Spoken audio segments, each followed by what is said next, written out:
Tilting back, kids, because we're going to need it tonight. Welcome back to another late night. I am joined, as always, by my co-host, Grand Moff Rissman. Hello, brother. And Hello there. A very special guest, Nick from Echo Base Network. How you doing today, bud? Hello there.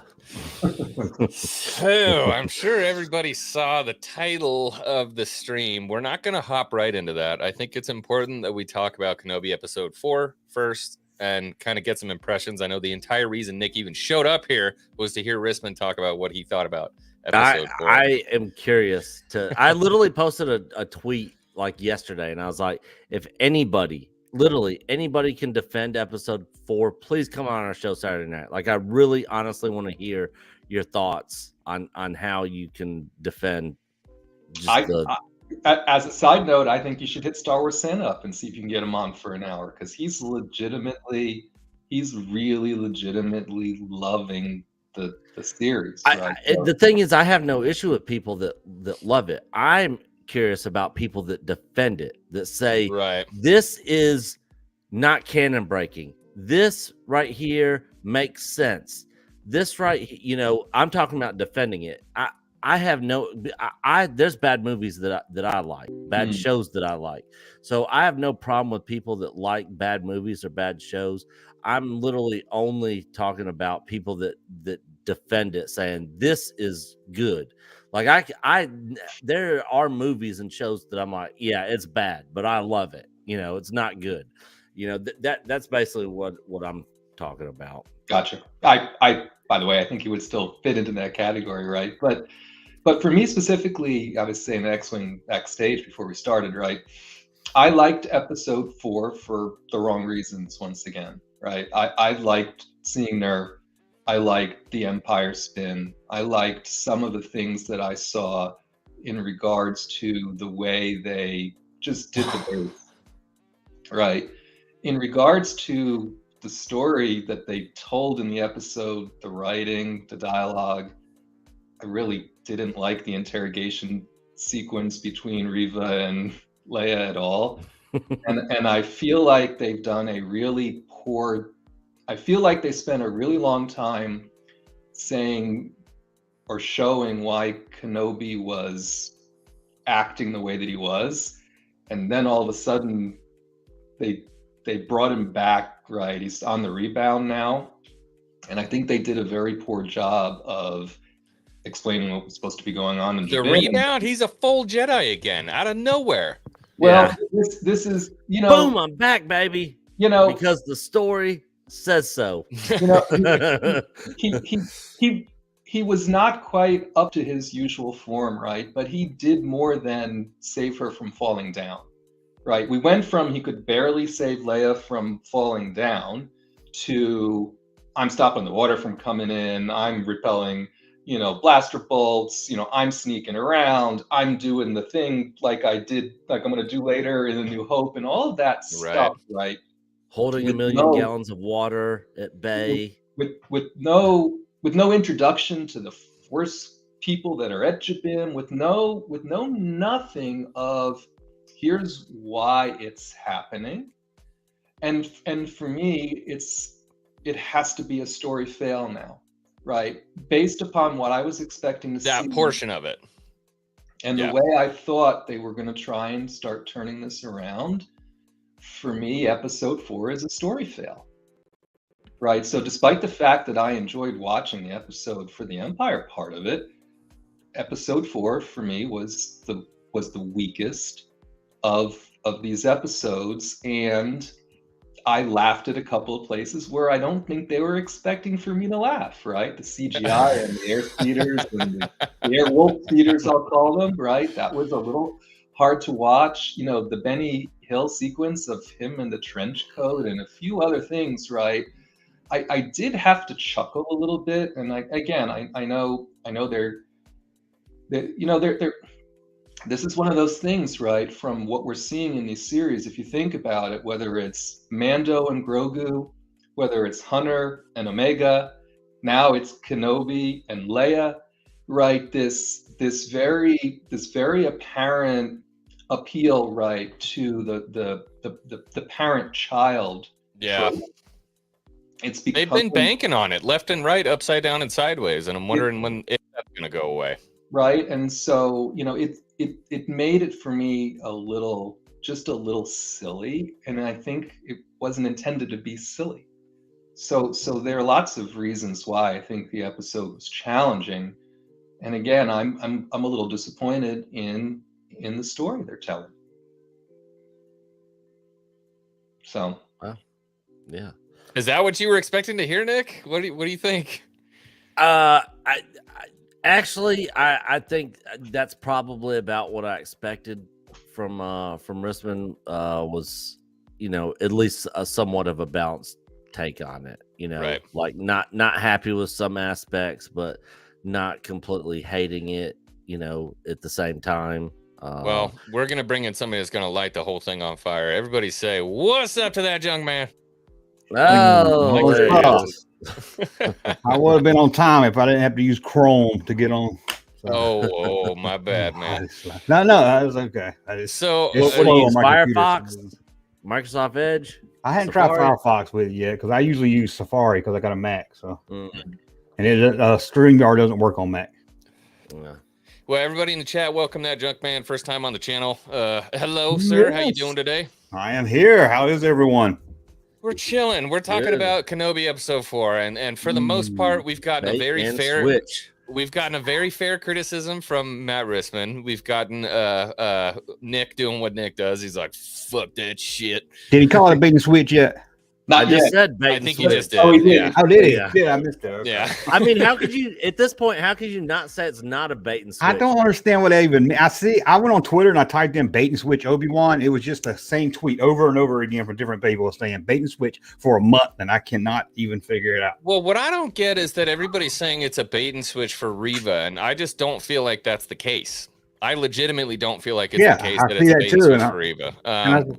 What I will say is it seems like a bait and switch that they laid in so much that we were going to be seeing so much of Hayden, so much of Ewan and this dynamic that was going on there, and it's just not there. It's not there for me. I mean, I could be wrong, but I feel like that's factual, not emotional.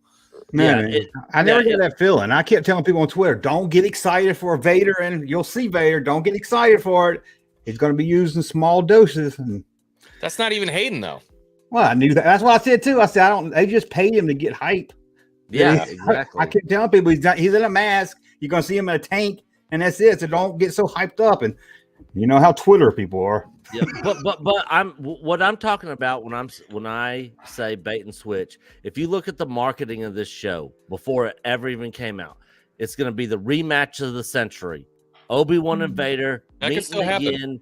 Yeah, it could still happen, but it's the rematch of the century. All the marketing material with the trailers and the TV spots, all that stuff. It's Kenobi. It's the Inquisitors. All that stuff. We never saw anything of Leia. Not well, they wanted it. It's called a surprise. Well, everybody already knew she was in the show, though. No, I didn't know she was in the show, and a lot of people didn't. But I kind of wish they hadn't done it. The issue is for me, not only is she in the show, she's gonna be in every fucking episode of the show, right? Yeah. She will have more screen time on the show than Reva, right? And they're gonna rescue her for the 3rd time in the next 2 episodes. So, and I understand them wanting to keep some things close, right, and that not wanting to reveal the whole story, but I have to say, to not mention her at all, not have her in any of the press junket or anything, and to have the show so heavily be focused on Leia. Kind of like Baby Yoda wasn't in any of the trailers or anything. And exactly the same. Everybody was happy with that. But nobody expected that. There was no leaks of any kind of Baby Yoda. And 90% of the people, or 95% of them, didn't expect Leia. 90% of people didn't maybe. what? I mean, people didn't I expect don't Leia know. to be in the show either. I mean, everybody in Yeah. our community for sure knew that she was going to. Honestly, I didn't know. Honestly, I didn't know. No. And if I didn't know, then I would say most people didn't know. But I Well, don't read and that's the spoilers. problem I don't with keep up leaks. with news, and I don't read spoilers. The leaks, right? Yeah. Because Variety and the rest of them, they did a really good job of not mentioning Leia at all, right? So I agree, and I think if you weren't following the leaks, then you might not have known she was in it. And I have to say, from the general feedback I've seen, which is a little strange perhaps, but the general feedback I've seen of people who didn't know she was going to be in it is they seem to really be loving the interaction between her and Kenobi, which is exactly what they were going for. Again, the trope, right? Mando and Grogu, Hunter and Omega. Now we got Ben and Leia. You know, it's and That's a different dynamic, though, It should be right? Ben and Luke. Grogu and Mando is a whole different bucket of worms than it is with Kenobi and Leia. You know what I mean? And now you've got the added stigma of the fact that they meet each other in A New Hope, but now apparently they've been on this whole whirlwind adventure together, and that's where I think a lot of people, Junkman, are like, well, this doesn't make sense. They would know each other. Well, Leia does name her son Ben. Right. Yeah, she does get very excited. Ben Kenobi, where is he? So that sounds like somebody you know by name. Wait, what? In New Hope, she said, Luke says, "I'm here with Ben Kenobi," and she jumps up all excited. Ben Kenobi, where is he? It doesn't sound like a stranger to her. Right. So anybody want to take that? Well, my viewpoint on it, and again, I said this on our stream, and I'll say it again here. Mm-hmm. The thing about Star Wars and Star Wars fans is everybody lives in their own headcanon. Yes, I have my own headcanon. Other people have their own headcanon. I never thought, not one single time through all of Star Wars, that Leia ever knew who Obi-Wan / Ben Kenobi was outside of hearing about him and basically being told from Bail. Because when in Rogue, you go back and watch Rogue One, and she's like, do you think your Jedi friend can help? Maybe send for him, someone you trust, and he's like, I trust her with my life, And then you hear her message and said, a long time ago, you served my father in the Clone Wars. Now she is a messenger. She is going there on behalf of Bail Organa. Even listen to the words she says. You served my father in the Clone Wars. Now he is begging you. She's not asking. She is literally the mouthpiece for him. And so she obviously knows who he is, but I never once ever got a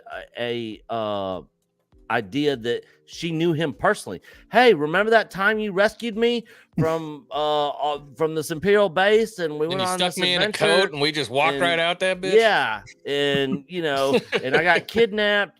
I need your help now. And the rebels need your help now. But isn't Star Wars full of that stuff? I mean, you got Princess Leia saying she remembers her mother, and then you go watch the prequels, and you're like, what? How's she remember her mother? Yeah. And the thing is, the same thing, and that's a good point, Junkman, because I had the same issues with the prequels. And when the prequels came out, I was like, this doesn't make sense. I never got the idea that this is how it went from what was said in the OT. So, yeah. And I blame, obviously, the blame is on George Lucas there for that. But, it's not George Lucas's fault with this show for sure. All right, well, we got a $4.99 from Mexican Iron Man. I know how to fix Star Wars from here on out. It's time to bring in the dinosaurs. Oh, yes.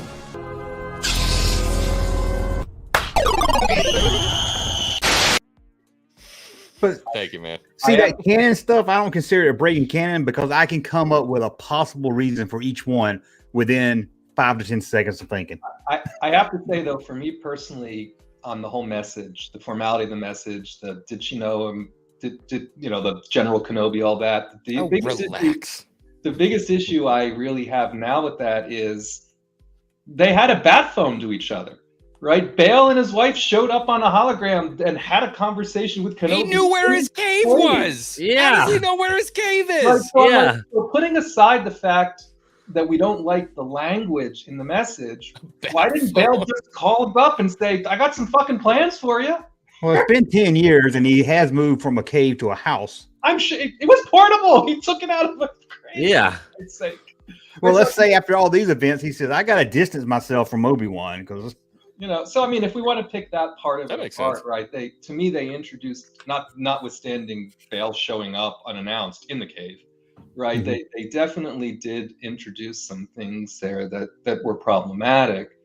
And that's where you really have to decide as you're watching this content, how much of that kind of thing is too much for you to bear in regards to saying, I can still buy this. Well, here's my point when it comes to this kind of stuff, and this is what I talk about when I talk about storytelling in the Star Wars universe. Like, when George was doing that, right, Return of the Jedi, did he really know he was going to go back and make the prequels? Or when he was writing Empire, did he really know that this was going to get sold? Like, he was planning on it, because if you listen to old interviews of Mark Hamill, I know he was planning on it, but did he? Yeah. But did he really know? And then as Yeah, things get Empire, written, he like there are things that are going to be mixed up because really the future of it wasn't set in stone, 100% certain. This stuff is going to happen and it's all going to make sense. But now we know that it is, and we have these people that are trying to make a big, a connection to the existing universe. So, is it okay for them to do it, or do we feel like we should hold them to a little higher standard where they shouldn't be doing those kind of things? Higher standard, they shouldn't be doing those kind of things. All right, we got Nick. I think if I can come up, even with the Princess Leia knowing her mom, and within 5 seconds I came up with how she knows her mom. So I think as long as somebody like me can come up with something in 5 to 10 seconds to explain it and fit it into canon in my head, then it's not a big deal. And that's where the headcanon comes in, because everybody can always justify anything that happens in this universe. It seems like everybody's like, well, they don't actually say that. So again, that's just your ideas or your thoughts that like what literally they could literally have somebody say one sentence to explain it. Well, like literally in episode 4 of Kenobi, if when the ships were coming in and an Imperial officer was like, our transmissions are being jammed, well, I'm not sure where it's coming from, but and I'm sitting there, I'm like, all these TIE fighters are in this hangar. They don't know that the ship's here. They don't know that these stealth speeders are flying in. Like, what is going on? Then they take off. They're not launching any fighters. It's like one sentence of our stuff's being jammed, or we got hit with the Are we blind? Deploy the garrison. They all went the wrong direction, right? I mean, they opened the doors, everyone went inside, right? I'm kind of like, all right, this is a little Keystone copy. Yeah, right? I like when they saw the scruffy Imperial guy with a big hip and 4 legs, and they were like, I wonder who that guy is. Oh well, let's straight go find out of Scooby-Doo, man. No, I don't know if you guys saw the review I did with Jay earlier, but it reminds me, I was thinking the same thing this morning laying in bed. It reminds me of that scene in Austin Powers where he's on Mini-Me's shoulders and they're in the coat trying to get into the facility. Austin Powers, you don't remember that? Oh yeah, I did. Yeah, that's what it looked like. It was a Benny Hill moment for me, right? I don't know if anyone else ever watched Benny Hill, right? But again, that was a scene I laughed at where I don't think they were evoking. They were looking for a laugh, and then I don't know what they were looking for, right? Oh, look, it's a homeless-looking Imperial officer, the only one ever to exist. That's not strange. Well, if you looked carefully, what really makes me chuckle, because I've rewatched the episode now a few times, is when right when Indira Vara's character is coming to have that ridiculous exchange at the security barricade, the officer walks by in the trench coat. Right, so they go through they take great pains to establish the trench coat, because the adaptive. I didn't even notice that. The adaptive even says an Imperial officer passes by in trench coat. Right, it's programmed into the fucking. Oh gosh! Okay. Go back and watch, you'll see. Right, and then later on, the trench coat plays an important part in the episode. I'm like, this is just stupid. So is that them trying to replicate the humor of Star Wars and just maybe it's not landing? Yeah. The humor of Star Wars? That's not the humor of Star Wars. That's the humor of I know. Spaceballs. That's why I said they're trying to replicate, but it's not landing. You know what I mean? Y'all would have me come on after the worst episode. Yeah. Y'all are like, okay, let's see if we can defend this. Well, we just got started talking. You know, it's. I See, only. the funny thing is, I think some of the best parts of the show are also in this episode. To get off of the negativity train for a 100%. minute, I think some of the best parts of the entire show thus far are also in this episode.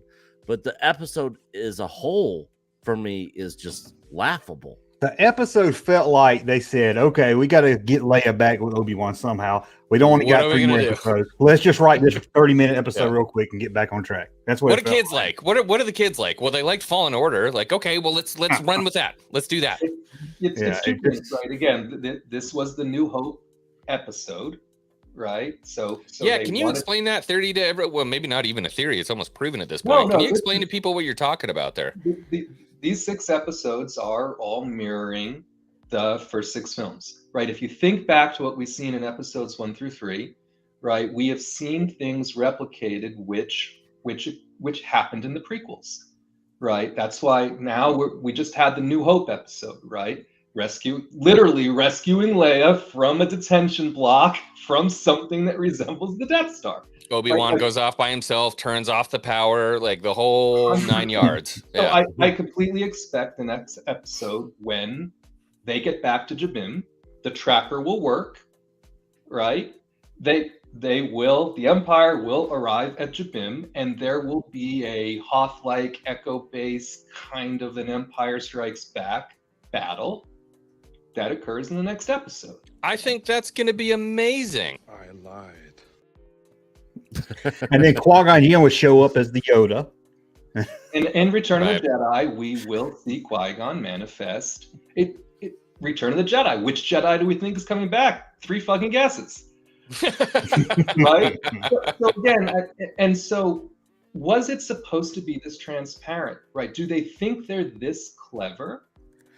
I think the answer is probably no and yes. I right? see It's supposed to be this transparent, and they think they're this clever, right? If they had done a great job telling the story and weaving it together, it could have been amazing. The story, not amazing. You didn't watch the first episode, man. Come on.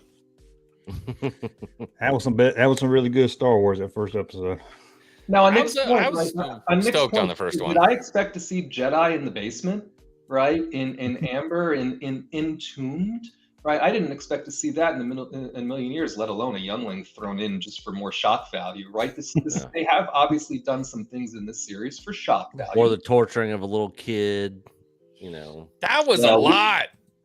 We could argue it really wasn't much of an interrogation. Yeah, it wasn't much torture there. But as much as they could carry that through, they certainly did do something I wouldn't have expected. Not like Vader snapping a kid's neck. There's been a lot of violence to children.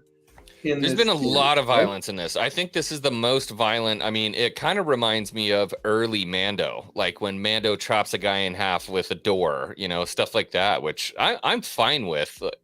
Actually, I'm not fine with. I crave that in Star Wars. Like, it has to be mature to an extent. You know what I mean? And Star Wars violence can be extremely graphic without being extremely graphic, if that makes sense. Nice thing about lightsabers is if you cut something off, it doesn't bleed. Like, don't have to worry about blood. Awesome. Well, I don't think Obi-Wan's lightsaber cuts anything, does it? He seemed like he hit some stormtroopers with it, and it just makes him smacking them. The same thing in the first episode. The same thing in the first episode when the clone troopers came in. The Jedi that was with the younglings hit those stormtroopers, and it just sparked the armor, and they fall over. Clone troopers. I honestly, that's what I said. Clone troopers. I honestly still think there is a chance we could see younglings slaughtered in an additional Order 66 scene in this series. Because if you think about it, we saw someone that we think might be Reva say run, right? But we don't know exactly what happened after that, other than obviously she became an Inquisitor, right? Mm-hmm. I think she has it out for Vader. I think she has it out for Vader because she saw Anakin kill her friends. Right now, whether they show us that, or they leave us to do more mental gymnastics as they have up to this point, I don't know. I'm just saying, there's been enough violence to young children in this series now. I'm almost like, wouldn't surprise me in the least. I was really shocked today to see on Twitter people were calling out Star Wars Theory again about him saying, "I want to see Anakin go through the temple and slaughter younglings and Jedi Masters." I'm like, yeah, I'm still waiting for that. I'm still waiting for it. No way, And Disney. People are like, red flag. I'm like, get off your high horse. It happened. Nick, Okay. I'm with you in principle, but I thought there was no way that they would have allowed a child to have his neck snapped in the town square while his mother's there crying, and that's happened in the series. Fair point. Yeah. Just saying. I mean, that's a little bit different than young children getting freaking sliced in half with a lightsaber. But I guess their skin might just spark. Yeah, I want to see kids might spark and they might just fall over. I honestly, okay, I take that back. I don't care about Anakin like slaughtering kids. That's not the point. I want to see the lightsaber action of him working his way through the temple. That's what I want to see. Like, because there was other Jedi other than kids there. Yeah, a lot of them. And yeah. I think that would be an amazing scene. And so we've got Hayden Christensen back in probably one of his last projects with Star Wars, if I had to guess. I mean, they could definitely do the de-aging stuff and things like that. But you have him now. He's been doing lightsaber training. Everything is there.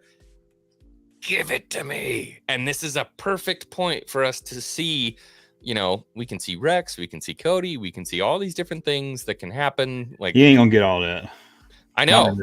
Why not? There's no reason for a flashback in this show unless it's just to show Reva. Why'd you bring Hayden back? I said since day one is to get the buzz of the press. We're gonna get a Hayden Obi-Wan training in the temple scene. Yeah, I'm almost there will be a flashback. There will be a flashback. I'll vote no for a flashback. I'd say we don't see it either. Get ready for it. Now here's one thing that might happen. You remember in episode 2, I think it was, when Obi-Wan saw Anakin standing out in the desert. Yeah. Now, if they fight again, he might have that vision where he keeps seeing Anakin fighting him instead of Vader fighting him. That might be what they were setting up there. That's the only thing I was hoping. And then you'll get an Anakin without the outfit, but they might be stretching it.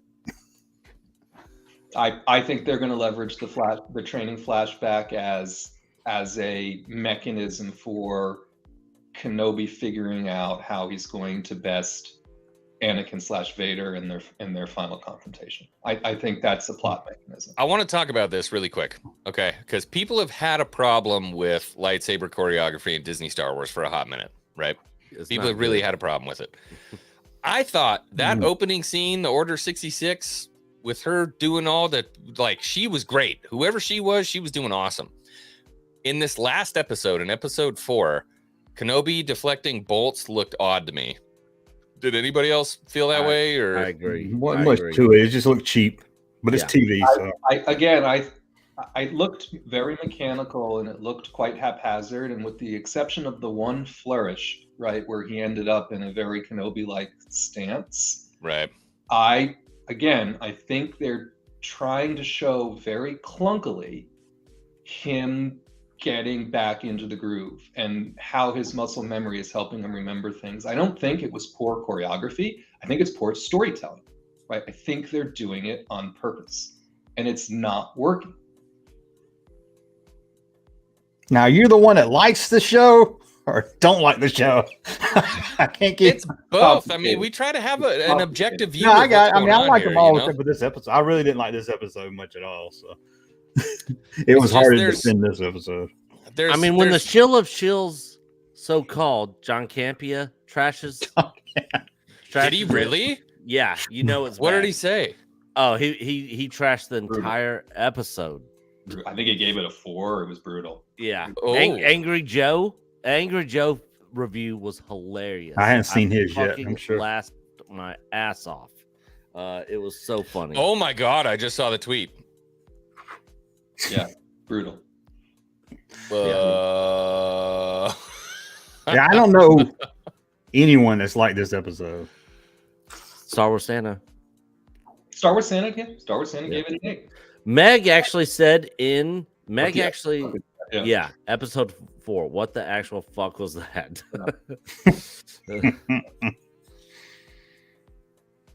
But yeah, Star Wars Meg actually said in Star Wars Santa's stream when he watched it, Echo Base, I saw y'all's review and I actually agree with a lot of your points. She was on stream today. She came on Santa's stream today and spoke very honestly about her opinions on the series. And like many of us, she's disappointed in the story and not super enthused for their opportunity to do something wondrous in the last 2 episodes that then subsequently say, okay, I get it now. They tied the story up nicely. It ended up being written in a satisfying conclusion. Jesus, Justin. I mean, did you guys see who wrote the show? Joby Harold? Yeah, Joby Harold, Did you see his writing credits? Why would you hire this guy? It makes no sense to me. Well, there's a lot of action movies in there. I don't know. And, you know, that's always tough for me when people are like, we need to get people who know Star Wars into Star Wars. And then I go back to Rogue One and I was like, dude, there was a bunch of people involved there that like didn't know shit about. Actually, one of the main ones was like, I don't even fucking like Star Wars. And it's still my favorite Disney movie to date. Yeah. To date. Me too. And I think they're do a great job with Andor, right? And I think we're going. They got great writers for Andor. The biggest issue for me the biggest issue for me about the Book of Boba Fett and Kenobi experience is going to be we're gonna watch Andor, I think, and we're gonna have a Mandalorian-like experience with Andor. Oh, right? It's gonna be great. People are going to be surprised. They're going to like it, and it's going to make these two experiences look even worse. And they're very inconsistent. Bro, Eli, that was one of the worst moments of the episode for me. There are things that people get mad about that don't get mad about that I get really mad about. The T-47 hovering there, shooting, like, fucking enraged me. I can't even begin to describe to you. It looked like some special effects I would do on YouTube. Yeah. Yes, it was like, man, they got Filmora Pro. Good for you guys. Like, what the fuck was that? It's so funny because there's so many other things that other people get mad about, and I feel like I'm getting mad about dumb shit. But I was getting mad because 4 people could fit in one. How you gonna it was the National Lampoon's Vacation Griswold's Family Truckster version Snowspeeder. The station wagon Snowspeeder. I was still laughing from the trench coat, right? So when they showed up, I'm just like, well, fuck it now. Right. I tell you what I can do. Okay. I have the Black Series T-47. It fits a 6-inch figure. Okay. And then it comes with Dak and it comes with Luke. Or no, it doesn't come with Luke. So you stick both of them in there. If I took vintage collection figures and tried to stick 4 of them in there, it wouldn't fit. No, you can't hardly fit one in the back of that thing. Yeah. Not to mention a black suit. Like, the shit don't fit. No. You must have quit. Let me ask you this. Instead of that whole hangar scene, it wouldn't have been excited if they just all 3 swam under the base and swam to somebody waiting for them. Would that have been better? Yeah, sure. They could have brought Jar Jar back. Give him, bring him to Otoh Gunga. Put him in, one of those. And what about this pilot that died? I was like, I supposed to know this guy or something because everybody was so sad about it. Justice for Wade. Who gives a shit about this guy? Why'd they spend so much time on him? They spent more time on him than they did Akbar. Or Han Solo. Not to pile on the hangar nonsense any more than necessary, but okay, the TIE fighters were up above. I don't know how it gets to them. No one was trying. But all the rest of the ships was landed. They could have just gotten in one of the fucking ships and flown away. They didn't need anyone to rescue them. They just needed to get in the ship. Yeah, it sounded like there was an Imperial shuttle sitting right there. This whole episode was just strange. It's just odd, right? And so that's where my question comes in. The main title of the stream is the soul of Star Wars. I'm getting an echo. Is the soul of Star Wars gone? Now, that is not a question that I take lightly at all. This is not me just being a grifter. I really have to ask because, Star Wars has been extremely important to me my entire life. I can't think of a time when I've been around when Star Wars hasn't been a part of my life. Same. This is the first time that I have ever encountered Star Wars content, even through the sequels, which I had a lot of problems with. I know a lot of people like them, but even through the sequels, that I felt like this is not just bad storytelling and somebody who doesn't understand it. This is just soulless TV. It's like the CW. It's like it's just bad. Women. I don't know about that. I would never watch the CW, so I can't say. But Well, try it out and then No, come back and no. look at this episode of Kenobi. Like they're on par. Superman. it can't be worse than New Star Trek. I mean, there's no way this. pretty Strange bad. New Worlds is actually not that bad. Yeah, I'm talking Picard and I only seen a couple of Discovery. Picard's the worst thing I've ever seen in my life. I have to use the CW example. Superman and Lois is a wonderful show, right? There is a lot of heart in Superman and Lois. I heard that was actually a really good show. Totally worth watching. I've heard good things about that. And so I think to answer your question, X-Wing, when I look at this series, the soul of this series is supposed to be Ben's interaction with Leia, right? And I have to say honestly, whether we feel like that's overplayed or not, that interaction is hitting with a lot of people who are watching this series. Yeah. And knowing, so this is where I kind of draw the line when it comes to we need to have people in Star Wars who know Star Wars, at least to a degree. This is one of the things in the article with Joby Harold, was that was something I discovered along the way and sort of had to confirm with Pablo and really think, hold on a second, what does he actually know? Does he know the moniker Vader? What could that mean? Can he associate the two? What was he cognizant of? He knows that Anakin is Vader. No, it's never said though. So, yes, it literally fucking is. Well, like, I'm sorry. I'm sorry. He knows he's Vader. He don't know he's alive. So I understand. I understand that it's troubling that they hired a writer that didn't do their homework. I can't believe I'm saying this, right? That didn't do their homework. Dude, Hawks would be so proud of you right now. However, you do have to admit that he didn't make a writing faux pas in the series, right? What was brought up in the series as a result of that background work being completed was not, I didn't know Anakin became Vader. It was a very specific, I didn't realize Vader was still alive. So putting aside for the fact that he should have already known and they shouldn't hire an uneducated writer, something did happen correctly in the background so that they didn't commit a faux pas on this point in the series. So again, I understand that quote's out there a lot and it's taken in a particular context. To me, it would have been worse if they then wrote into the show, oh, I didn't know. You mean Anakin and Vader are the same people and Vader is still alive? But that didn't happen. Right. Yeah, at least they got someone kind of checking behind them. Although the problem is the person who checked behind him was Pablo Hidalgo, right? Well, he knows the Star Wars. The reason why the rest of that quote gets uncredited is because the person who corrected that problem is Pablo, and people don't like that. Why though? I mean, he's not nothing personal. He knows Star Wars. He's not the nicest to the fans. Well, that's what I'm saying. You take that part out of it. I can't take that part out of it. No, I mean, he knows what he's talking about, even if you don't like him.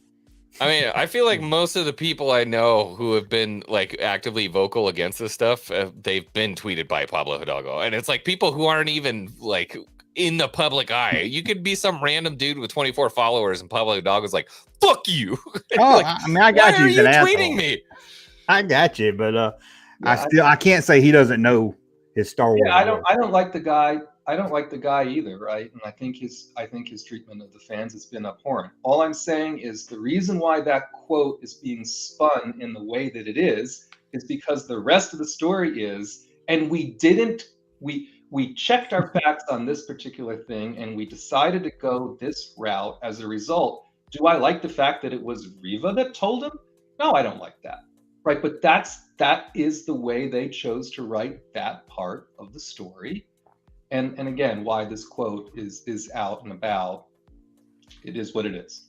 It's this constant over and over again. They're trying to make us care about characters that we know nothing about, which is a tall order for the best of story writers. You know what I mean? Yeah. And for me, this is another Wade. Maybe in the next 2 episodes, they build enough story for me to care about Riva enough for me to be invested in what happened in the first 3 episodes of the show. But that's not how storytelling works.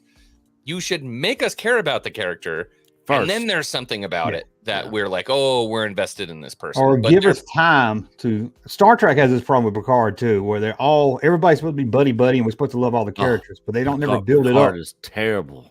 It's the worst thing I've ever seen in my life. I'm the guy who liked the second season of Picard. Oh my god! I Wow. I found can't even tell you. I need to do a live stream so you can just explain I it to found me. the first two seasons You guys, of Picard. you know what channel you're on, right? I know. But Yeah. Why are we found talking the- about StarCred? Sorry, got me started. I found the first season of Picard very difficult to watch. I was better with season 2, but I'm with you. Right? All I'm saying is Mhm. this is the NFL. This is the PGA Tour. This is the NBA. This is the highest level of storytelling that you can achieve Mhm. under Disney. Like, you need to be hitting Yeah. every single shot as if it's not a birdie, it better be a fucking eagle. Like these, Yeah. you're at the top tier, and we're seeing some writing, cinematography as well. I haven't even talked about that. Yeah. Like you should be hitting on every single cylinder, and then if there are grifters who are like, fuck it, it's just Disney, I don't care about this, they're still going to do that, whatever the case may be. But this is losing normies. This show is losing normies.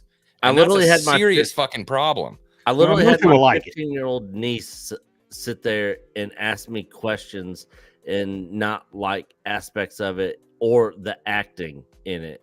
And she doesn't even listen to YouTube or the news or even our own channel. And I told her nothing. I was like, oh, you got to watch Kenobi, you know, because I wanted to see what her reaction would be. Well, on that counterpart, I do have a 12-year-old that calls into my call-in show, and he is loving every episode.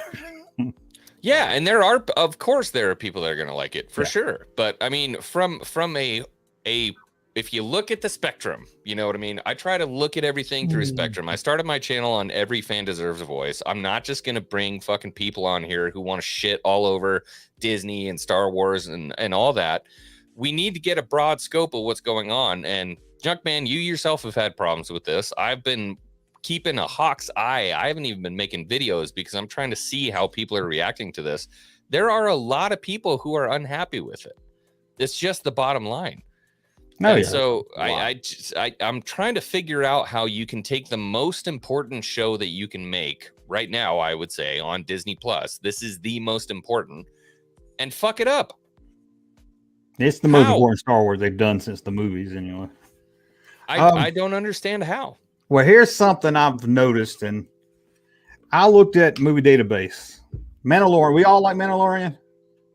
For the I most have- part, I love Mandalorian. Everybody loves Mandalorian. I like like the Grogu and an Mandalorian, but- Anakin pod racer helmet behind me.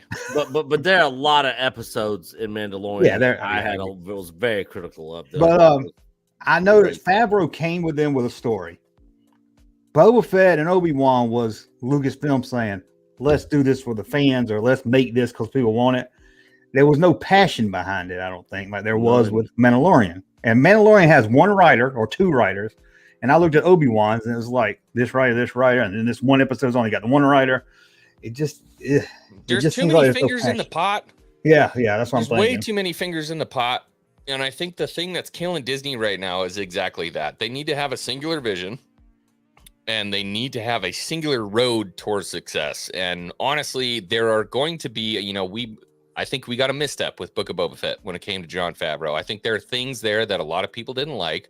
It was Boba Fett, so it's kind of nice because it was like, well, people adore Boba Fett. I love Boba Fett, but they're not going to be outcrying and pissed off if we mess something up. You know what I mean? Because it's Boba Fett. He's not a legacy character. But now we're at a legacy character. We have somebody, Deborah Chow, who's been involved with Star Wars, but hasn't really headed off a project yet, and it was a swing and a miss. I agree. So far. So I think they need to take a look internally and be like, maybe we should have somebody else head these up, even though we're going to have some hiccups here and there. Generally, I think it's the right direction if we go with this guy. Well, And I don't they're just going to leave look at it those there. Disney. They're going to look at those Disney numbers before they look at anything else. Of who's streaming it? Sadly, before they listen to anybody. Yeah. I hear everything you just said, X-Wing, but there's already rumors of a second season and a Reva spinoff show, right? So something doesn't connect between our dislike of the overall writing and some of the viewpoints on the way this series is being presented, and how that is or isn't translating into the general feeling of its popularity. Yeah, So that begs the question, is the soul of Star Wars dead? 100%. No, this is Because This is one of the best Star Wars things we had, so I can't say that. The only reason I asked that is because we have this disconnect where us as Star Wars fans who are spoiled when it comes to good storytelling, really spoiled, are now dealing with, in my opinion, I have to put that disclaimer. All right, I'll see you in the comments section. I have to put that disclaimer that I feel like we're spoiled with all this beautiful storytelling from George. And now we're at a point with this franchise that it doesn't matter if it's good. Mark Hamill said this, by the way. Doesn't matter if it's good, so long as it puts a butt in a seat, right? So if you buy the ticket, if you watch the show, if this becomes the most popular freaking thing on Disney Plus, they're gonna keep making it because they don't care if it's. I can't read that. I just don't care. Don't care for that one actress. Not good. I don't like her either. She screams too much. Yeah, so my sister literally just sent me that. She's too over the top. That's my big question, man, and that's where I hurt. She's a total normie. Total normie. I don't get it. I don't get it. If we don't get the storytelling that we want and they don't care because it's getting the numbers, is the soul of Star Wars dead? It's so there's for me it's a couple of things that make that hard for me to answer, right? Number one, I think the moment that George sold the franchise to Disney, we can at that very moment we could no longer expect reasonably that they would continue to produce George-esque storytelling. Why? It made shit piles of money. Why would you not continue to do that? I think people are forgetting George Lucas did a lot of bad Star Wars, probably more than Disney's done so far. Let's see. We got 2 Ewok movies. That's horrible. We got a droid cartoon. I like those Ewok movies. I like the come Ewok on. movies Okay, too. the They are majority. horrible, but I like them. We got a This is where- Clone Wars they're movie. good. I like them. I like the Clone Wars movie. movie. Nobody likes the Clone Wars movie. I do. I guess It's I'm got like a alone on that one. 2% on Rotten Tomatoes. Does it really? It's Holy like shit. 18. It's pretty. It's not 2, but it's pretty low. Okay. The prequels, let's be honest, it's kind of cool stuff, and I like the prequels. I try not to badge on it, but it's not a great story. Yeah, be least careful the with that first one. That's my stomping grounds, man. I will fight for the prequels until my death. Then we got the holiday special. Want to talk about that? That's the best Star Wars we ever got. Yeah. What are you talking about? I think there's a lot of swing and misses with Lucas and Disney. Again, I agree with that. I agree. For me, when he sold the franchise, right, our ability to the fact is it's never going to be as good as it was with George, right? That's number one, right? Number two is Why? Because George is no longer involved. They're not beholden to his ideas, right? They want to put their own spin on it. They own it now. And that's good. That's probably the No, best. it's not. Look what Lucas is. Look what Lucas did with Lucas. His whole thing he wanted to do with Crystal Skull. Look at all the bad decisions he did for the prequels. I know. He made a lot of bad decisions with the prequels. So I don't know what you're You talking got to about. remember the prequel hate. I'm sure y'all. Come on, y'all remember I know they're loved now, but at the time, it was pretty. I mean, they're writing songs about Lucas raping the childhood. I've never loved the prequels, but I don't hate our them. personal love. Yeah, I like them just because they're Star Wars. The fact is that the fact that George had such a feeling as a result of the treatment from the prequels that he sold the fucking franchise. Whether we agree with them being good. Thanks a lot, Junkman and Nick. You dicks. Hey, I never bashed We on could them. have kept him. I wasn't saying I was trying my best to defend them. It was hard and it made me look stupid, but I was trying my best. I never got to the second part, right? Having said all that, there has been things that have been produced since Disney has had the franchise that have been soulful, right? Yeah, Rogue One. The way Rogue One, Yes. the way they finished Love off Rogue One. Clone Wars. Junkman, you don't like Rogue One? I like it, but I saw it 3 times. I was like, okay, I'm done. They don't have any good characters, then I don't need to see this the anymore. story they told in Rebels, right? What we've experienced with the Mandalorian. So it's not impossible. Season 7 of Clone Wars was legendary. There isn't. So for that reason, it's not impossible to believe we can't have more stuff that's more generally accepted across the fandom as being soulful Star Wars. The problem is we've had now 2 very recent examples of disappointment. and again, some people really like the Book of Boba Fett, and if they're here, peace and love. I'm not one of those people. Me neither. Send me a DM. I can't figure it out. Please Right? help me. So, but it It was a wasn't good show. There was 2 good episodes in that series. wasn't for me from the very The beginning. worst one was Mandalorian. Well, the 2 episodes, I felt like the 2 It's episodes, the best one. What the fuck? but they were Hail Marys, right? They weren't even a part of the fucking show. And I'm waiting on Grogu to show up and save Obi-Wan. Oh God. Oh, Jesus Christ. So It's I not think gonna happen. that's the problem, right? The recency bias of what we're experiencing with these last two things hasn't been a great experience, right? The Bad Batch wasn't everyone's cup of tea, but I don't feel like they told the writing was bad. I think I was just mad because I was staying up until fucking midnight every night watching it, and then I'm like, wow, that wasn't worth it. I don't like any of the cartoons, so I'll shut my mouth. So that's where I have a problem, right? Attaboy. I do the same thing. You know, we might experience something great with Andor, and we might really like Bad Batch season 2, and then Ahsoka might roll around, and they might fuck that up, right? I doubt it, because Filoni is going to be watching that like a hawk. But not everyone's a Filoni fan, right? Some people would say Filoni's fucking things up too, right? So that's what I'm saying.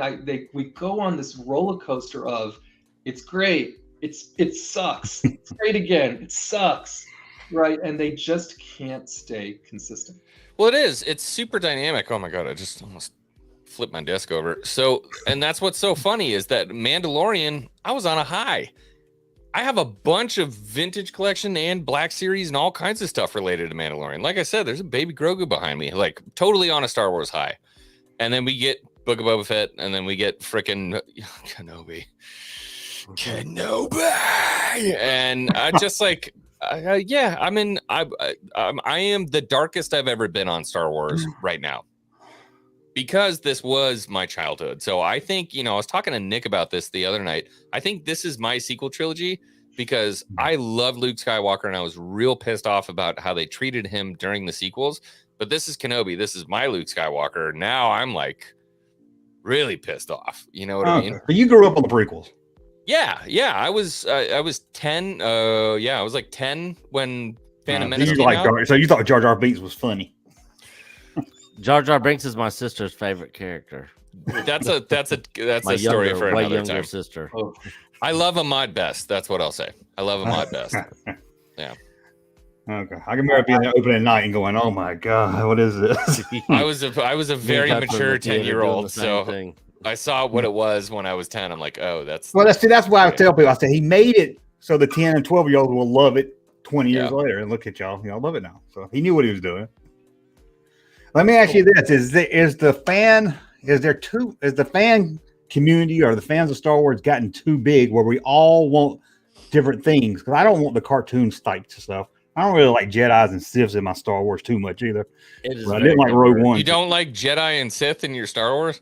Not too much. That's why I like the original trilogy more. Prequels was too much of it. That was like the whole fucking thing. No, it's very little in the original trilogy. If you take Luke doing some things here and there, but most of it's the Rebels and the Empire stuff. Yeah. Okay. All right. That's fair. I'm OT all the way. Yeah, I am too. But and then I was like, some people like the cartoon type stuff, or that Clone Wars stuff. I can't stand to even look at a clone trooper. It makes me so mad just looking at them. Because their helmets are wrong and stuff. No, they're all different colors, and Hasbro makes 50 million of them. I just get tired. I will buy every fucking single one of them too. But it just seems like every fan wants something. It's going to be hard to make everybody, or at least 90% happy. It seems. Well, I think probably about they have the money to do it. Was good with the return of Luke Skywalker and Mando season 2.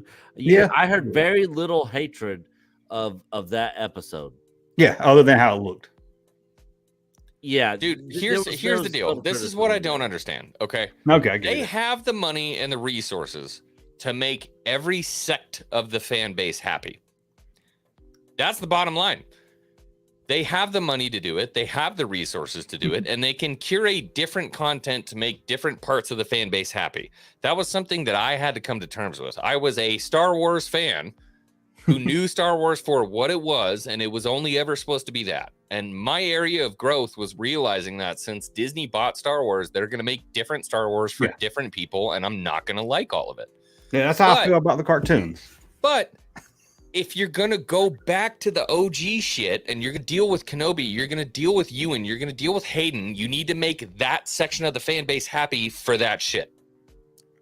I have to say, honestly, I think the introduction of the volume has enabled them to cheap out too much. I agree. Right. Yeah, I give you that. But I think most people are happy with Obi-Wan. I say no. I don't think most people The internet booth Dave was everywhere. Contradict yourself. I did a live stream, though, but I couldn't find any. I said, someone don't like Obi-Wan, please call me. Here's what I have to agree with Junkman's comment, because I think the issue we have is most of the people in the sphere we're operating under here on YouTube and in these communities that we're a part of are generally not feeling it, right? So you mean the Star Wars fan base? I No. don't. I got a lot of fan ultra base, passionate, ultra passionate fans, hardcore fans are the ones that are probably not like Ultra passionate? I don't know. I know lots of normie fans, my boss, people I work with, family members, other folks who really love this series because they don't bring any of the rest of this into it. They're just watching it as a television show. Okay. Yeah. Like my brother's a little older than me, grew up Star Wars. We both did. He doesn't keep up with YouTube and stuff, although he does sometimes try to tell me some Doomcock news is real. And I was like, don't tell me anything that guy said.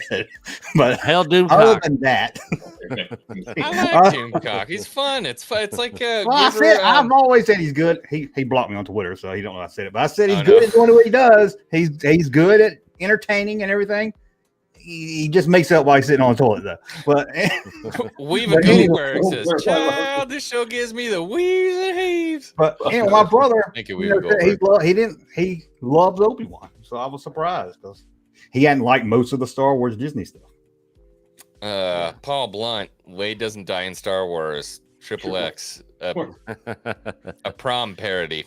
So Wade is a very strange, Wade is a very ordinary name, right? Don't worry. We're gonna get a 16 comic series run about Wade to make us care about it years after it happened. Yeah. You know what you, and by the way, you know how Wade got to Jabim, right? He took a ride on the Halcyon. Halcyon dropped him off. Star Cruiser dropped him off on Jabim as it was making a run. That's how Wade got there in the first place. I feel like I have to push back against this comment. Like, a lot of large Star Wars YouTubers are not happy with the show. I think it's I see it in I did a live stream last night and everybody was positive. I think we build our communities somehow. I mean, I got some haters too that come on. Wasn't one of the most positive people out there. Star Wars Meg wasn't happy with it. Star Wars Meg wasn't. She's got a huge following, but I mean, Angry Joe, he's got 3.5 John million Campia. subs. John Campia. Oh, I'm talking about episode 4. I'm talking about overall. I told you I don't know anybody liked episode 4. Yeah. So I'm not arguing that. More overall series. I got you. I mean, go back to Star Trek. I love the Next Generation. I can't stand the first 2 seasons. I can't even watch it. You like DS9, Junkman? I need to go watch it. I never got into DS9's it. I need to go back and watch it. It's the best Trek. That's what I hear. And I only watched I did 2 seasons and I give up. I need to get back into it. Voyager was the one I couldn't watch. Janeway. You guys keep going back. No, sorry. Star Trek. Real quick, guys. I don't know if you're seeing any of my messages in private chat. I'm about to have to bounce out of here. But I got a quick question. Because Junkman said that he can come up with explanations of why this is happening or whatever. All right, so this is the only thing I want to know. How does Obi-Wan Kenobi not know that Darth Vader is alive right now? Let's see. He's off on Tatooine. He doesn't want to have anything to do with the. He don't want to have anything to do with all that has happened. I mean, that probably brings him a lot of sadness and pain. He's on the farthest place away from everything there is. He has shut himself off completely. I don't think Vader has a really big role in the Empire. I don't think like he does in the OT. Yeah, they didn't take pictures next to each other in the Imperial Senate. Like Vader was not he wasn't like a big deal. Okay, so this is a problem that I think a lot of people are like, how did he not know? Yeah, I was like that when I first saw it. I took my friend and said, "What? How does he not know that?" Then I asked that for a reason though, because of something else that happened in the show. Oh, okay, all right. So set me up. So he, for everybody, now Junkman didn't watch Clone Wars or Rebels, I'm guessing. Nah, so you're not really familiar with. Like him. You're not really familiar with the upbringing of the Inquisitors, correct? No, and I hate the whole idea of them. They're just. I do too. I agree with you. Okay. I don't like the idea of the Inquisitors either. But they're part of the Star Wars universe. Yeah, you got to accept it. They didn't come about till after Order 66 and all that. So in episode 2, getting an echo. I think I know where he's going. Episode 2. Is that you, Junkman? I'm hearing it from Nick. I'm hearing the echo from Nick. Oh, put your damn headphones in. I got my headphones in. Now it's gone. Now it's gone. I don't hear anything. So anyways, in episode 2, Obi-Wan is explaining to Leia who the Inquisitors are, that they were old Jedi that now work for the Empire and hunt Jedi and all that. So if he knows about them, that happened after he went into hiding. How would he not know about Vader being alive? So obviously he's getting some news. And Vader's not the one hunting. The Inquisitors are. Well, if you listen to Obi-Wan in episode 4, Vader helped the Empire hunt down and destroy the Jedi. That's what we needed in Obi-Wan. That was episode 3. Well, but he's he's saying that as a result of Vader, I think, from Revenge of the Sith, right? But for me, the Inquisitors were a big part of the Empire. See something, say something. These folks are the ones you tell about Jedi and all this, right? I really don't think Vader was paraded. Oh no. On X-Wing's point, right? I don't think that Vader was paraded around as the Empire's poster child, right? And so I didn't have a huge problem with Kenobi not realizing that Vader was still alive, nor did I have a big problem with the bartender knowing about the Inquisitors, because we saw in Rebels and other places the HoloNet and different things that were happening, which I think put the Inquisitors front and center at this point in time. Matt Rissman just reminded me of my point that I thought about when I rewatched episode 1.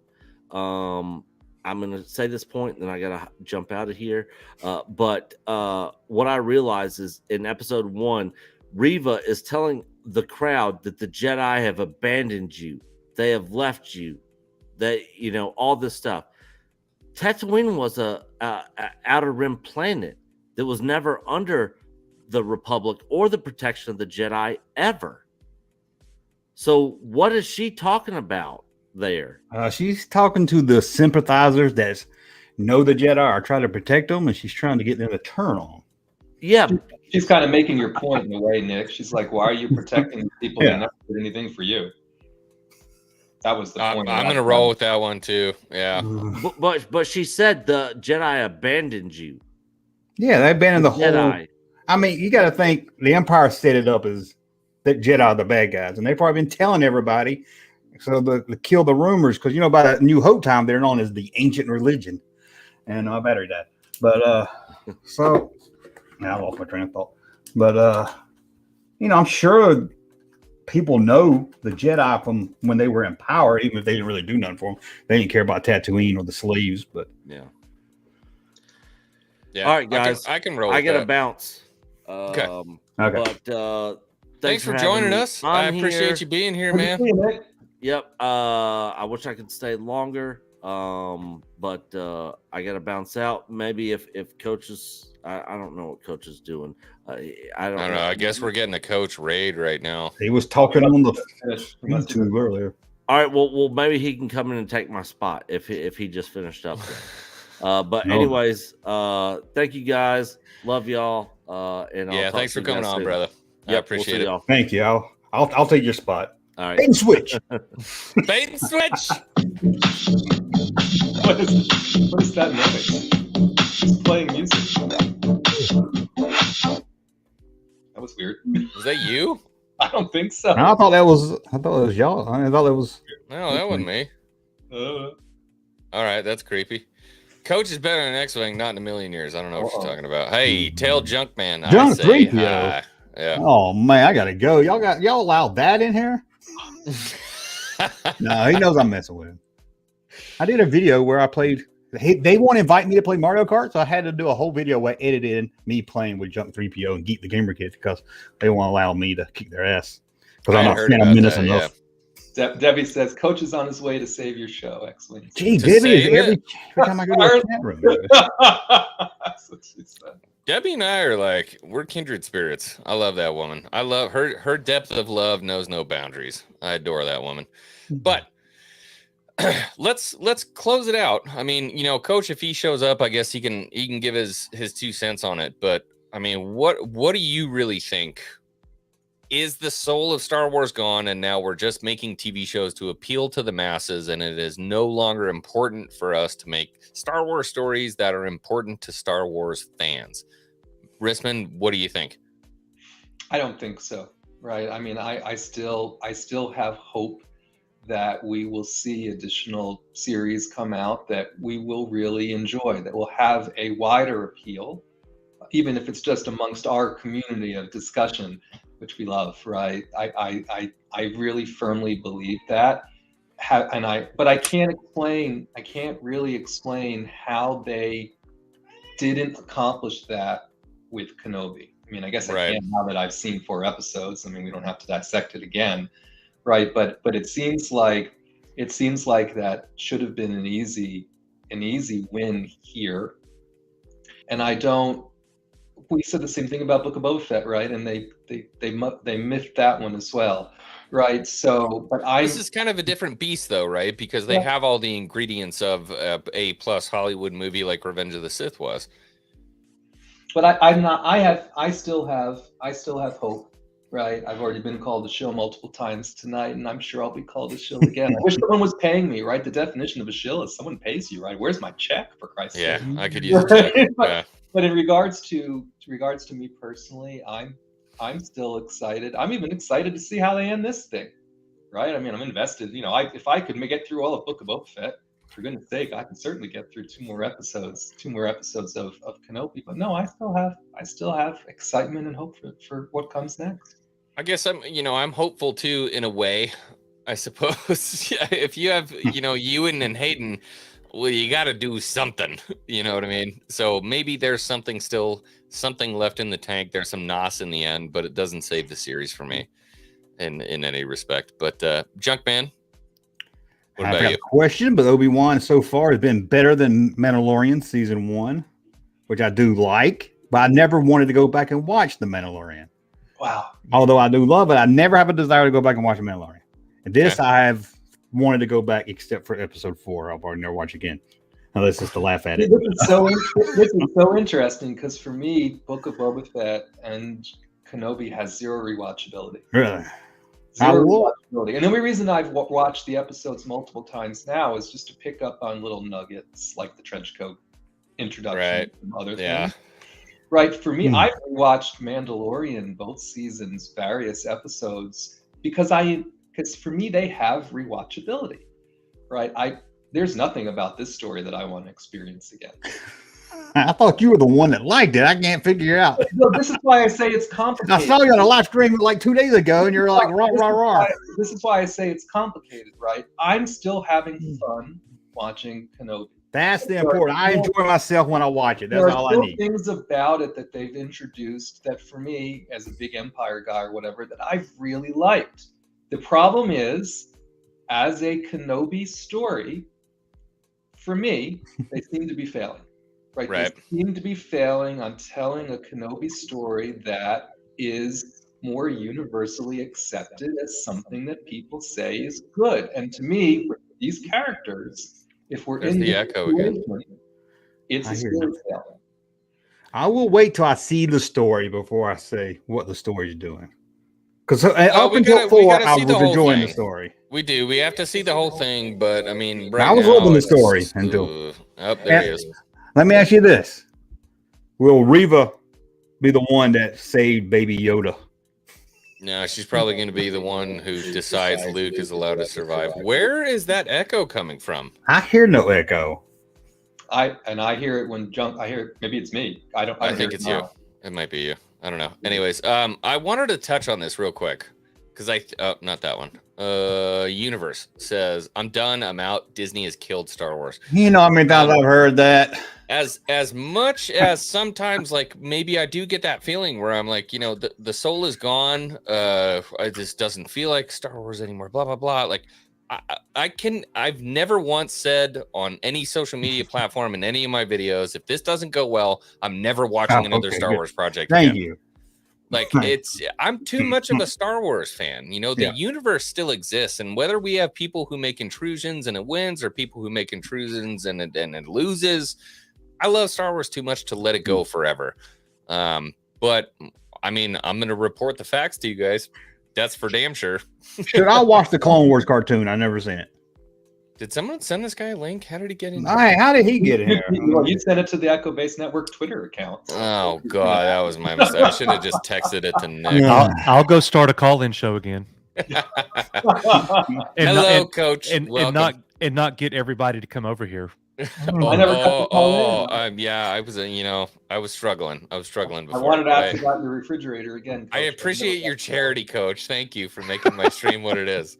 Oh, I'm here with Junkman. Shill ass. Yes. I I am here trying to defend episode 4, but it's hard. Now I we have understand, two drunks, a black pill, and a shill. Yeah, well, I This is the understand. best- this is the best Star Wait, Wars. what am I? What am I? He wasn't. Am I a black pill?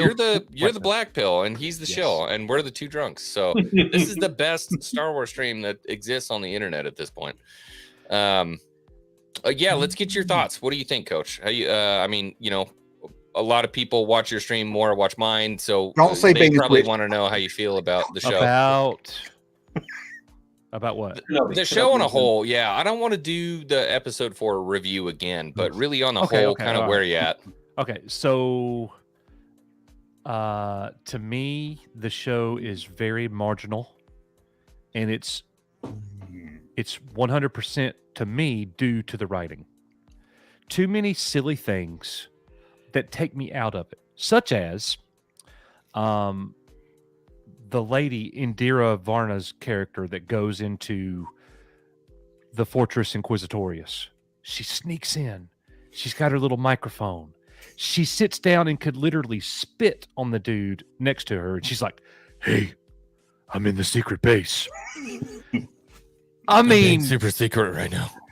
are we watching like Clifford the Big Red Dog? It's Are a we Sunday watching cartoon. Yeah. Star Wars? Like, Are you telling me you wouldn't have fell for the guy with the beard and the trench coat with the big hip and 4 legs?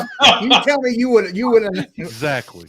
Man, Exactly. come on. That was great disguise. So little stuff like that really takes me out of it. And but here's the thing, dude.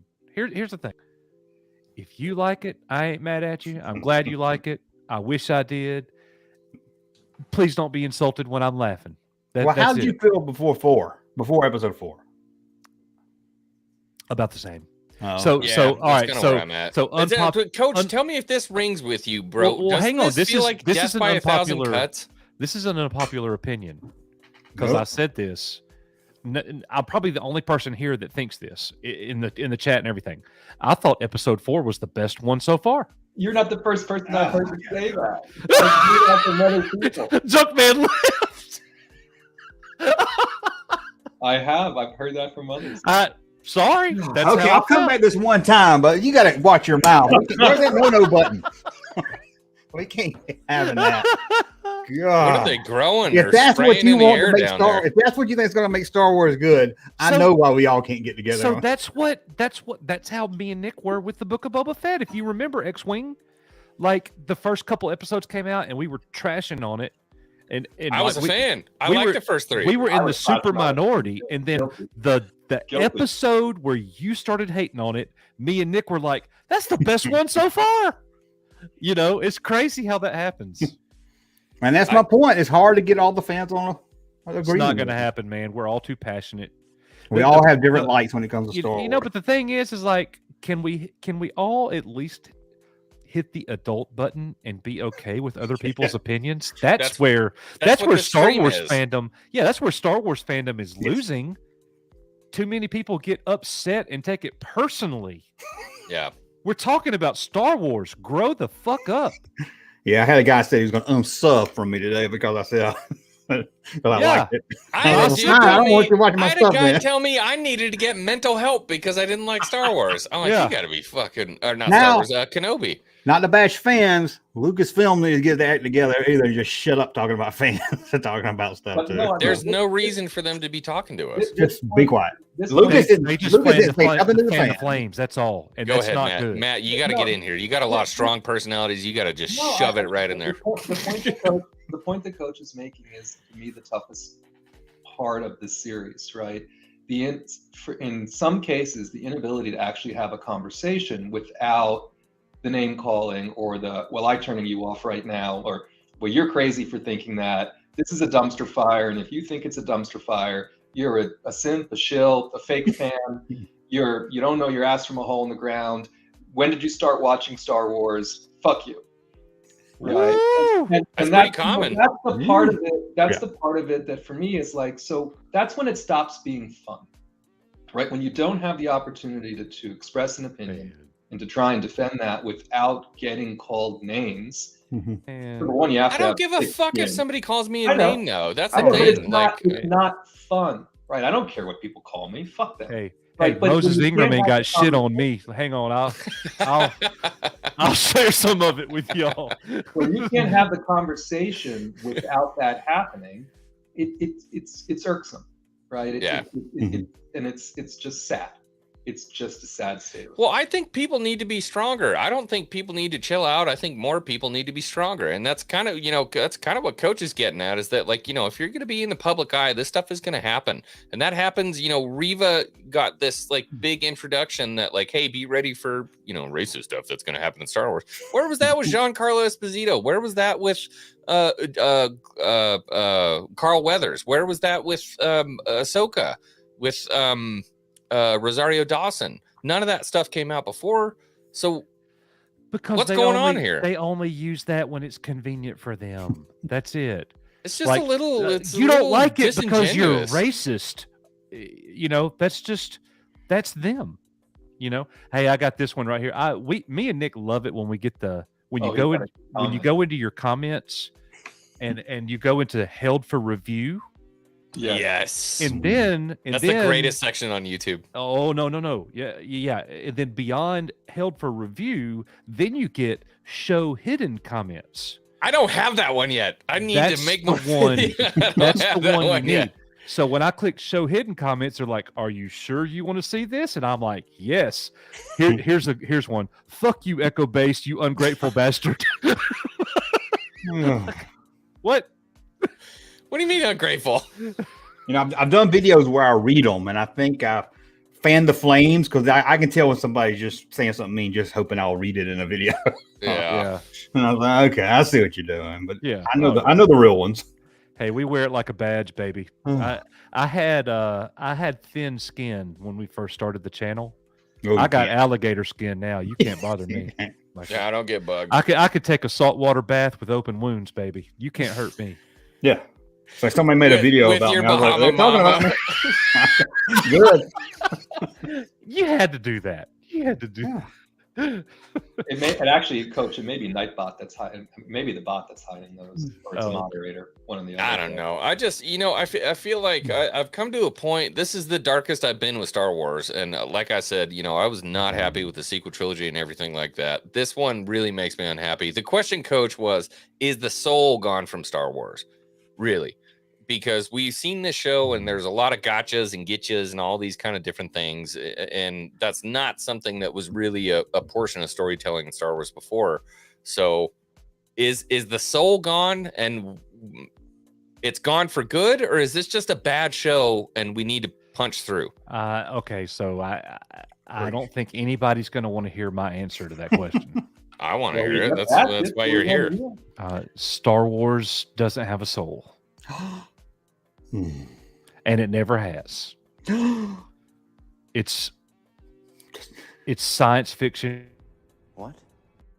Yeah, like I get what you're saying. I get what you're saying. I just can't go there. It's kind of like, like when I coached basketball, people used to talk about rhythm. And I'm like, what the fuck is rhythm? I don't know.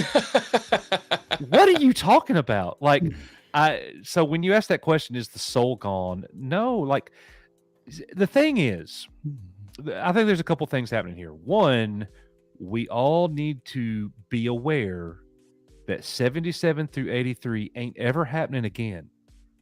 Lightning in a bottle. It can't. It's not going to happen. You ain't going to experience that until you get to heaven. Good luck with that. Okay. That's why we still got them, and that's why you can go watch them tonight if you want to. Right. The other thing is they're going to hit an occasional home run, no matter how bad it gets. Especially Favreau and Filoni has shown this over and over again. Chapters 12, 13, 14, 15, 16, or actually 13 through 16, home run, home run, home run, home run. We got spoiled, and we're on a 10 episode slump. Losing streak. And yeah. Y'all are missing some good stuff. I feel sorry. I wish y'all could enjoy it. Well, I there's do good too. stuff to pick out of it, though. But the problem is that, I think a lot of fans are like, we don't want to pick the good stuff out. We just want I something had to good. do that and with the then prequels, so talk about the fucking all right. prequels like that. Yeah, that's so. We just talked about this on the call-in show, and I know I've said this to Junkman before. So I was exactly like Junkman. He and I are about the same age, and we had the same perspective on the prequels. I didn't like them. I didn't appreciate them, and then but Junkman's never watched the Clone Wars X-Wing. And then you saw the Book of Boba Fett, and you're like, "Woo! No, screw that. I love the prequels." Did you hear what I said? He's never seen Clone Wars. and it's Lucas's fault. It's Lucasfilm's fault, not my fault. Well, let me tell you what. This is what you're missing. The master got this young kid named Filoni, and they made a great story that you haven't seen that made the prequels infinitely better. It's And- tough for and some now people I to get love into them. cartoons, though. That's the thing is, that's like me with like Visions. I can't get into anime. I can't do it. The animation looks so horrible in Clone Wars. It makes my stomach hurt when I look at it. It Anakin gets looks better. like a grump or something. So it's I know, kind but I'll just audio it. the thing is, so I like the animation. I understand. Yeah, what you're everybody saying. else does. I hate it. I can't. But see, you get a trained eye for it after a while. Your eyes have to adjust like anything else. You have to It's like watch. walking into a bright room. I'm telling you, by the time you get to episode 5 or 6, you will never think about the animation again. Okay, I'd force myself to watch it then. Yeah, do it. I'm telling you. So I'm the telling you. Junkman, if you did a Junkman watches Clone Wars, I your need everybody channel- begs me to watch I'm it. there. you get 10,000 more subscribers. I'm there. Like, Well, shit, I'll do it for a sub. I'll watch it naked. You should definitely start with Rebels though first. It's the superior of the. Matt, shut up. no. Resistance too. Nobody even talks about that. Yeah, I just think there is good stuff that can be pulled from Disney Star Wars. There is good stuff. Again, I'm a proponent for Rogue One, 100%. I'm like, follow that formula, keep doing stuff like that. Give us stories about people that we don't know, and then give us good space battles. Empire versus the Rebels, all okay. Everybody keeps saying that we have to get away from the Skywalker timeline, which they should to a degree, but there's so many stories that they can tell within there that don't touch the Skywalkers, that don't touch anything else. There's war stories in there. There's so much good stuff that can be told in that timeline that doesn't deal with the big 6. But you just watch when Andor comes out, all this negativity and hate, it ain't gonna be happening. I think Andor is going to slap, dude. I do too. Matt Rissman does. He convinced Didn't me. y'all say the same thing about Obi-Wan? Actually, No. I No. said it when I first heard it, and then as the time went on, like 9 months before it came out, I was like, "This is going to be a problem." Maybe that. I Andor said it probably was about boring. I said it about Boba Fett. I said can't lose Oh, God. because I was spoiled with Mando, and I just assumed Favreau, Filoni, Boba Fett. It's a no-brainer, homie, and I was wrong. You thought it was a no-brainer? No-brainer win. You thought it was a no-brainer win. Mm-hmm. What an idiot! It was. What a... You It feel was how ready you to feel. go. You feel how you feel. Well, the reason I thought it why would we- win too, to be honest with you, man. Like, how do you mess up Boba Fett? It's Well- Boba Fett. Well, they hadn't really messed him up yet, so. The reason why a lot of us thought Boba Fett was going to be a no-brainer is we were expecting bounty hunter stories, right? We were expecting the Boba Fett Chronicles and a revenge story, right? And what we got was absolutely none of that. Is that our problem with Obi-Wan? We thought we were getting something, and people was like, I didn't get what I wanted. Boba Fett, I didn't get what I wanted. Did you see Should we Tamura get- Morrison's? I'm sorry, John, man. Go ahead. Oh, no, but should we judge it on what they gave us and not what they didn't give us? Did you guys see Tamura Morrison's comments in the article today? Yeah. I saw your thumbnail, if that counts. You motherfucker! You comment on our videos and you don't even watch them. I watched the one about a spinoff show, and I said they ain't gonna do a spinoff of that. So I thought I'd troll you a little bit in the comments. You The other one I did. didn't click on yet. Agreed. But no, Coach, your point is, and even while Book of Boba Fett was going on, Tem being Tem in some interviews was like, while Favreau was out of town, I tried to do this. Yeah. Yeah. I tried to do some things, and then He's they like- called him, and he called me and said, "Don't do He's those like, things." I Right? tried to tell them that I should keep my helmet on, but they didn't listen. He said he Now- said it's. He even said in the interview, "This I'll is be what right this is what I think, but it's out of my hands." And now him No, saying, they're gonna replace him. we need He's to bring. fired. I think part of the reason why Tem is now saying that is they have plans to reintroduce and continue his story in Mando 3, and he's going to have a role to play Oh yeah. in what's going on in Mandalore, and he's not going to be there pacifisting around, right? He's going to be kicking ass. Yeah. I'm sure he's gonna be in Ahsoka too, and they're gonna do big Marvel all together. And So I'm gonna be started on Marvel. But so, in regards to Junkman's question, right, I do think expectation management for Kenobi should have been less of a problem, because I think again everyone had this view of Kenobi Jedi Master and how he should behave in this series, right? Where it's gone off the rails is in making it, in my opinion, in making it the Leia show, right? And again, it's father-daughter dynamic, right? It's what they're selling from an ongoing story in Book of Boba Fett. You could even say Book of Boba Fett and the Mod Kids, right? It's been present, this notion of family, right? Or him and the Tuscans, right? It's been present now in everything Disney has been giving us from a Star Wars story perspective, and it's a very Disney thing to do. But wasn't the original Star Wars family and the prequel family? So Somebody I say guess they're just prequels. stuck in that family mud. Yeah, I'm not disagreeing with you, right? I think again, it feels to me it's felt a little bit more fabricated in some of these stories that we've been getting, and it felt a lot more organic, right? But again, with you're telling a Skywalker saga over 6 movies, right? There's obviously a familial part of that, right? Again, when you're talking about Din and Grogu, Ben and Leia, Hunter and Omega,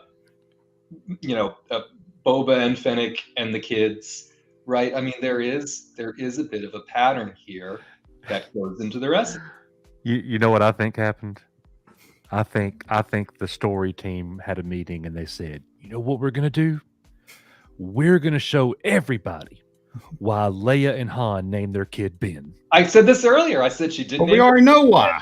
I I said know. this earlier, Coach. I said What? it. Well, that's pretty. I never. Some people were confused about why. It's a lot thicker than I thought it was going to be. No, No. I did. I said it earlier in the stream, right? I was like, well, she did call her kid Ben. Well, he did save her life and made her meet her husband, and did reunite her with her brother. So I could kind of understand that. So their main emphasis is to tie, not Vader. Okay. And now we have Vader doing the Reva trick of tracking the Falcon. Where did he learn that from? Well, it's a Learned it Tarkin. from Right? Reva. That's why I say this was A New Hope. We just watched their homage to New Hope, right? What about Tarkin? Vader, I'm taking an awful risk. That's how they fucking found Yavin 4. That's how they're gonna find them. It's not that hard. So I spent time making this beautiful graphic connecting episode 1 and to episode 1, episode 2 of Kenobi to episode 2 of Star Wars, like back, and then Junkman. It's kind of a stretch to me. Well, I give you 4. The rest of it was a stretch. I think I could do it with Indiana Jones if I wanted to. Totally not a stretch. Yeah. Oh God. I get it. So in the next episode, it's gonna be the bad guys wreaking havoc on these brand new characters we just saw, O'Shea Jackson Jr., whatever his name is in the show, and all of their little people. They're gonna be on the run, away. Probably gonna be some more deaths. Wait, all that kind of stuff. And then in episode 6, we're gonna get the fight. We're gonna get the redemption of Reva, the rematch of the century. We're gonna get Reva's redemption, like Anakin's redemption. Her sacrifice. And Kenobi's gonna come back as the Jedi. Return and of the Jedi. I hope they Return of find the some Jedi. way. What would be perfect is if they find some way to squirrel an Ewok into the equation. Why not? Right? It's the 6 episodes. Everyone loves the Ewoks. Bring the Ewoks. I'd be more happy to see the Ewoks really than anyone. Now, Coach, you did get kind of choked up when Wade died, didn't you? Be honest. It hit us all. Let's be real here. Good. I was like, if all the characters to kill off Wade, I couldn't believe it. Well, we spend so much time with him. You know what I mean? I know, right? Yeah. I saw him in that little cockpit window, and I was like, oh my God, it's Wade. He was Everybody, there. actually, everybody on the panel, if we can, we're gonna have a moment of silence for Wade. Yeah, fuck Admiral Atmore. We're sad about Ray. Are you not going to respect the moment of silence for Wade? Sorry. Somebody's a Wade hater. All right, and we're back. Thank you, everyone. The for hero that of nice motherfucking moment there. Endor got none of that, but we got a Where's Han for Han Solo, and that was it. This is like a whole fucking parade. Yeah. So look, little problems here, left, right, upside down, and sideways. Again, I will say that this show is doing a wonderful job of replicating death by 1,000 cuts. It's not that there's like one gigantic fat thing that everybody's so mad about. It's 1,000 little cuts that are making this thing bleed out on the table, and they just need to do a better job. No, X-Wing, don't worry. They're going to shove it in the back of the tank for the last 2 episodes. That's right. Yes. Stop the bleeding. Even if I like the show, I will admit they don't have the best writing team. You heard it here first, folks. But I'm enjoying the show. Unless you don't count 4. 4, it's the Phantom Menace of the series. Well, watch your fucking mouth. Sorry, it's the holiday special, although we want to. The bottom line is that we're all Star Wars fans and we want to see good Star Wars. Every single person on this panel, we all feel the same way. We want to see good Star Wars. And half the fun of it is just talking about it, man. This is really the most fun that I have with Star Wars, is sitting here talking to everybody. That's why the soul's not dead. As long as we're talking Star Wars, buying Star Wars, debating Star Wars like I have since 1977, Star Wars has a soul. Whatever we might think about the content that they're putting out, they can never take our love of Star Wars away from us, right? And the minute that we feel like they are doing that, we go back and watch something we love, right? We pick up a new book. I just read this new book here. I thought it was very fine, right? There are things we can do to help ourselves remind, of course we're surrounded by it, right? Hopefully we don't forget, right? But they can't take our love of Star Wars away. We can remember the good old days. Oh, he would pull a Kenner out of it. Oh no. He's been flashing that thing every single time he comes on stream. He's like, look what I got. Yeah, but Junkman has appreciation for this. You didn't know what the hell it was. I thought it was one of the collector series. What did he say? That's not from the prequels. No, I thought it was one of the... Fuck you, Junkman. I thought that was one of the collector series. He's like, when did that come out? 97? And I'm like, what? That's not what I said. Don't fucking misphrase me. Misquote. That's what I meant to say. I don't even know why. Isn't I he talk to this guy. pretty? Isn't he awesome? Like, oh, Oh, I can't reach my Luke. Oh well. I've got nothing else to pull out. Well, Well, you go, Junkman will like this. Iceman. Oh, you know I like. I wish it's a clear one though. all right, we got But to it's get rid still of nice. these guys. I like 'em both. Rissman, we got to get rid of these guys. They're starting to nerd out. Sorry, this is what we do. Nerding out about toys. That are... Here, it's the only thing I can reach. I'm gonna show something. I'm gonna show. Oh, you're demonetized now. Monetized. That's the I'm end of gonna it. show Coach something that's gonna Sorry, just X-Wing, piss you him just off. lost to your no ad end. space. That's hilarious. Here, Coach. Are you happy now? Well, you got some 90s toys.